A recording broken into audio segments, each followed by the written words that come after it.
Hey everyone, Scott here. This is going to be the long video. If you haven't seen the short introduction video, go back, check that one out first. It'll be on Facebook and YouTube. That will help make this video make a lot more sense. So in this video, in this longer form, I'd like to go into a little bit more of the details about each of the pieces of gear that I'm bringing up here for this upgrade. So let's talk about the camera, kind of work our way through the signal stream in more detail. So without further introduction, let's dig in. Now, as I said, the first part of the stream is going to be the camera. We'll call this camera 1. And with the camera that I'm looking at, the Sony, we have a lot of advantages over the camera we have now. And so you can see right here up in this first picture, the lens, the quality, the size, the aperture, which is the opening, is much larger. So right away, we're letting more light in, and if I compare, this is similar to the camera that we're using now. The opening on this camera is maybe the tip of a pencil, whereas with the Sony, the opening of that lens is more like a Sharpie. Right? So physically, we're letting more light into the camera. Once you let more light in, the sensor doesn't need as much gain. When you don't have as much gain, you don't have as much noise. So you just end up with a better signal to noise ratio. This is great. Right away, these cameras are going to have a better picture because with the lighting that's available in the auditorium, they'll have better performance, at that level of light because they're letting more in, and the sensor in this camera is way better. This is called, they call it a 1-inch sensor. It's not quite physically 1 inch large, but compared to what's in the other camera that we have now, right, if we're looking at this comparison, the cameras we have now have this small CMOS sensor, and the Sony has this 1-inch sensor. So just as a size comparison, not only is it physically larger, the quality of each pixel is better. So it's not just that it has more quantity of pixels, because this camera can do 4K, which is a resolution of 4000 by 2000, right? So there's 4000 times 2000 pixels on this sensor. So it's not just that it has more, the quality of each pixel is better. Just as technology improves over time, they've been able to get a better conversion. So what's happening is that photon of light hits the sensor and it converts it to electricity. The way that's done has gotten better over time, and so this larger Sony sensor is just going to have way better quality, way better low light performance, a lot less noise, and this is just a little comparison of where we're at to what we'd like to move to. Now, the lens, the sensor, the quality in the future, if we want to upgrade, we can do 4K. There's a license option that we can buy. I don't have a computer to edit that level of resolution on, but 1080p HD, full HD is just fine for now, and this camera can do that. So 1080p at 60 frames a second is considered full HD. It can record at that quality. It can also send it out. And what I mean by that is the HDMI output on the back will send out full HD 1080p. The cameras, the small cameras that we have been using, they use micro HDMI, which looks like this. It's just a little connector, which is fine for home movies once in a while. whereas on the Sony camera, it's going to have the full HDMI connector, and as you can see in the picture here online, it's a ruggedized connector, and so it should be able to handle that week in, week out, typical wear and tear. This camera has a large viewfinder, almost the size of a smartphone, so that'll help camera guys see what they're looking at and help them out for aiming the camera. And the camera also has a built-in neutral density filter. Now all that means is it's almost like you putting on sunglasses. It will darken the entire image the same across the whole field. And this is kind of like when you go outside and it's too bright, that neutral density filter will cut some of that brightness, which helps when you have certain settings with your shutter speed and your aperture value. Right, there's a certain look that you're going for with your shutter speed, and there's a certain depth of field that you would like with your aperture settings. When you have those set, they may allow too much light in, which would oversaturate the picture. So there's a built-in filter. Just like I said, it's a lot like wearing a pair of sunglasses, but just for cameras. So that's cool that it's built in. It has interchangeable batteries, so if something gets low during a live stream, we can swap it out while we're live on the other camera. So that's handy. And just overall, it's a more rugged camera, much better quality camera, and it'll be a great leap from where we're at now, using the small little $200 style Handycam. Better lens, better sensor, and full HD. With future expansion, if we find it's necessary, we can open it up to 4K. So that is the first part of the chain. Camera 1, camera 2, and that would be sending out a full 1080 signal. All right, call that 1080p. And once we hit that $3,600 mark, raising funds, we can buy these and start using them right away. With the switcher that we're currently using, it doesn't do 1080p, but it will accept 720p, which is fine. So we can bump the camera output down. We'll put it at 720p for now. We can get going with these right away and just start switching with the switch we have. So it'll do 720p. It'll do 1080i as well, but that's as far as this switcher will go. And that's just a limitation of the switcher. It'll only accept all inputs of exactly the same resolution at exactly the same frame rate, which makes things tough. It's not shown here, but there's a computer also plugged into the switcher.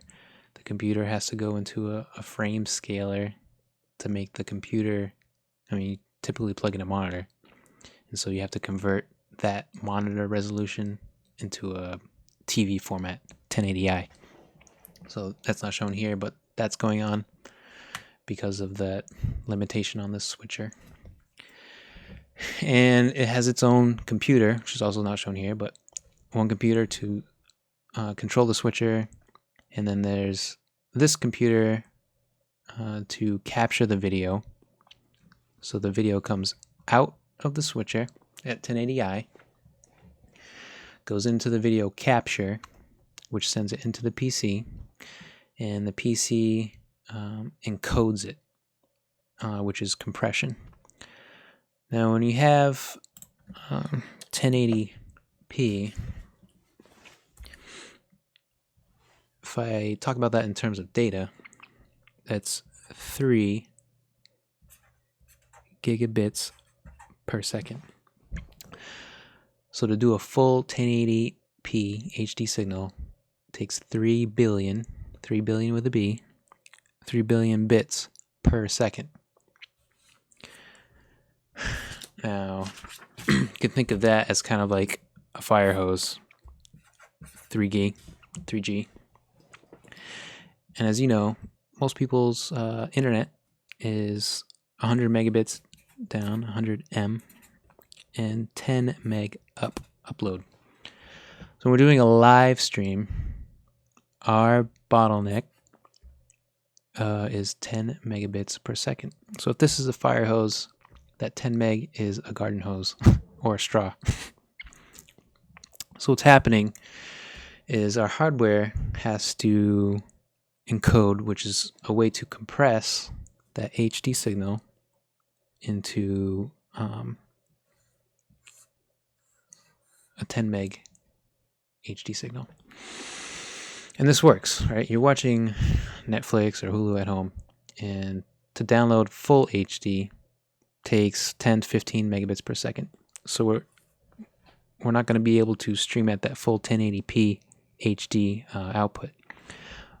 But we want to start with it. You always start with as much information as you can. Because what will happen is that computer is going to compress it. When you start with more information, the quality will remain better even after compression, which is just the nature of compression. I'm not going to go into detail on compression, but the best analogy I can think of, the simplest one, is like a coloring book where you color by number. The computer is looking at, 30 frames per second or 60 frames per second.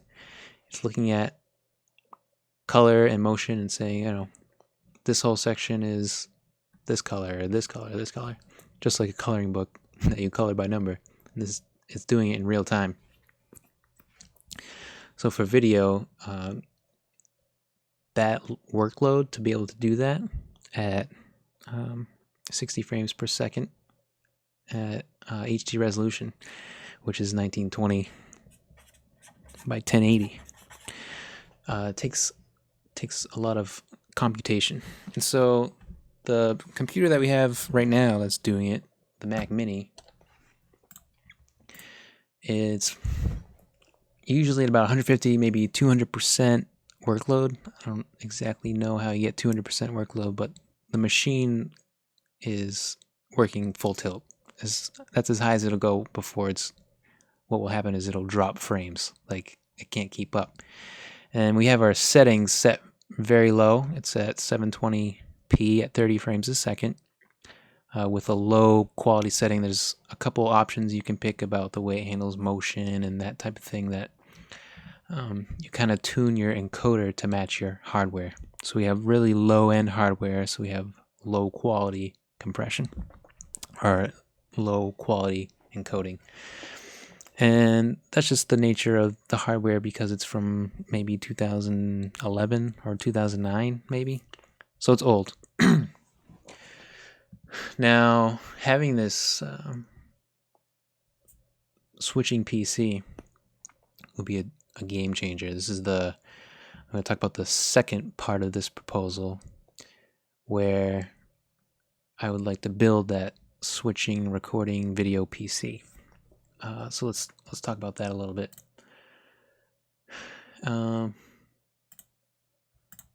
This is just the user manual from the camera showing all the output options. So that's cool. So the switching PC. The first part of the switching PC is the capture card. So we've got our two cameras. We'll have a PC there. The PC has the slides, so what you see up on the projector. So song lyrics and the sermon slides all come from a PC. We'll have 4 inputs. camera 1, camera 2, PC, and a future expansion. Don't know what that is yet. And that is done on this card. I'll switch over here. This is a 4 HDMI capture card, which can do up to 4K. So there's some future proofing here. 4K is 4000 by 2000 resolution, which is 4 times as much as 1080p. But we don't need that for now, but it's capable of it. And there's not a whole lot to it here. You have 4 inputs. They can be whatever resolution, whatever frame rate, it'll accept it. It doesn't have that limitation of the switcher that we're using now, which is nice. We just plug a computer in, plug the camera in, and get going right away. And so this card from Blackmagic, they've already qualified different motherboards to plug this into. And so this approved vendor list, I won't go through all these. I've researched them separately, and I believe the Z170X here is the best all around for the price. So let's look at that. This is the Z170, and I like it for a few reasons. This is, as it says, gaming motherboard. And so compared to like a basic desktop, the standards for gaming machines are a little bit higher. Has more appeal to the gamers in the sense that the audio section has better components. You get higher quality capacitors and just different components that are not just cheap parts. And there's more attention to detail on how the board is laid out and done. And so on our diagram here, at the moment we have digital audio coming from the mixer that goes into the switcher. And with this PC, we would have analog audio coming out of the mixer going straight into the PC. So having that higher quality layout and just overall performance on the motherboard is good. So yeah, we want good audio. The switching card, as I mentioned, has already been approved with this motherboard, so it's compatible. We know it's going to work. That'll occupy this first or second PCI slot. It's a PCI 3.0. So HD video, as I mentioned, is 3 gigabits per second, which is a lot of data, and that switching card will accept 4, so you have to multiply that 3 gigs times 4. So it's a lot of data that has to move. This is a much newer motherboard, and the PCI 3 Express is capable of handling that much data. Now, in the next slot down is going to be a high-end video card. So the big technology jump here is the fact that instead of using that little Mac to encode with software, the video card alone will be doing all the video compression in hardware. So in the gaming world, which has driven this industry, gamers couldn't have video slowing down their whole machine, right? They're trying to live stream them playing video games, and as I mentioned, it's very intensive. So NVIDIA has come out with their own encoding. So H.264 is kind of the generic video encoding, which is done. Your camera uses it, your phone uses it, computers use it,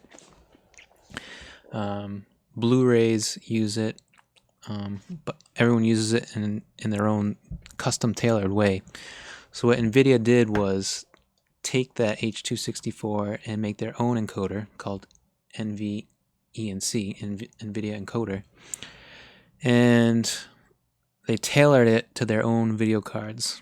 So what we can do is take this high-end video card that has one specific core. This is a physical core in the GPU on the video card, and it'll encode the entire video without loading down the rest of the computer, the CPU. It won't touch it at all.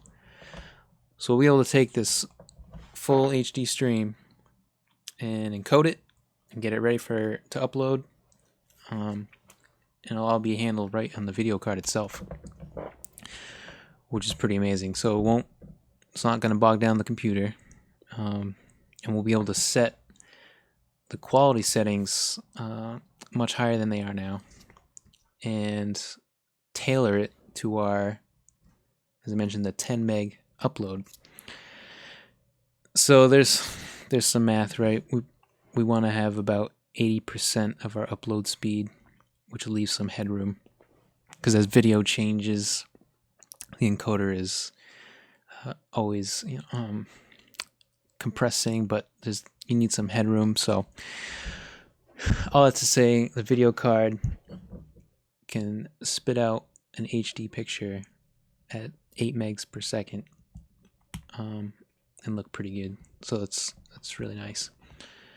And a lot of this is driven from the gaming industry, but we're going to use it for our purposes, for live streaming. So this list is all cards that support this already, and these are all compatible with that motherboard that we looked at. So going to our signal stream as we're working our way through here. Got our cameras going to the capture card. The capture card, of course, is sitting in the computer. We talked about our motherboard. So that's the Gigabyte Z170. The RAM. RAM is already approved. There's a list, just like the capture card had a list of approved hardware. The motherboard manufacturer has their own list for memory, which is here. I'm not going to go through all these. I'd like to have 32 gigs, dual channel, DDR4 memory. That'll come in handy when we're doing video editing. So live streaming, I'm not worried about. But if we do video editing later on, for recording other things, recording interviews, recording testimonies, things like that, and we get into actual video editing on the machine, I'd like to have at least 32 gigs of RAM, which should be fine. And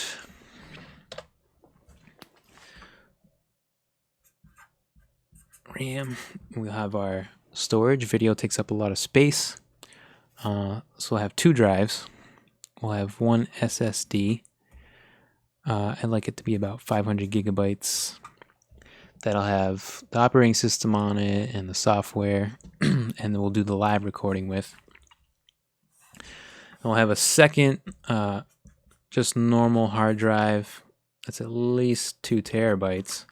That'll be for our archiving video and holding on to it, just storage purposes. Maybe 4 terabytes. These drives are really cheap now, so storage is cheap. So we got RAM, we got a solid state drive, hard drive. We'll have our NVIDIA video card, and because NVIDIA's releasing a lot of video cards this year, they're competing with the new PlayStations and other gaming consoles that are coming out. NVIDIA's releasing video cards for the PC market very rapidly, which makes a lot of these cards costs come down because the newer technology is coming out. So any of these cards will easily handle this, and those prices are coming down fast. So that's good for us. It's a good advantage for cost. And that is pretty much all the top level details I wanted to cover. I'll quickly recap them here. Oops. So we got the HD cameras, full HD cameras coming in, the Sony NX100s. We have the capture card with 4 HDMIs, and that'll go into the switching PC. The PC will be able to encode it easily for our live stream purposes. It'll also be able to edit video for other video projects that we do in the future. And all high-end hardware for sure. And the last part is the software. The program I'm using right now is called OBS Studio, which has a lot of flexibility. So some of those limitations I mentioned before, where the switcher right now can only take the same resolution from this, every source has to match. OBS will be able to take, computer inputs, camera inputs. It can do screen capture here, which can be handy for other things like, lyrics on the screen for music. Can also take network video. So if we have smartphones, we can now use those as a video source. So you throw a smartphone up on the drums or something. It can transmit video wirelessly. We can patch that right into OBS. So it's really flexible, quite powerful, and it's free software. It's the most popular software right now that I've seen for streaming, live streaming, and gaming streaming, and it's been working very well. It has lots of things to tweak. I won't go into them now, but it's very stable, and it's been working good. So thank you for checking out this video. If anything I said sounded incorrect, let me know. I'm not immune to mistakes, so definitely hit me up if anything sounds questionable, or if you just have thoughts or questions about any of all this. Certainly let me know. And thanks for watching this. I'll catch you later. Bye.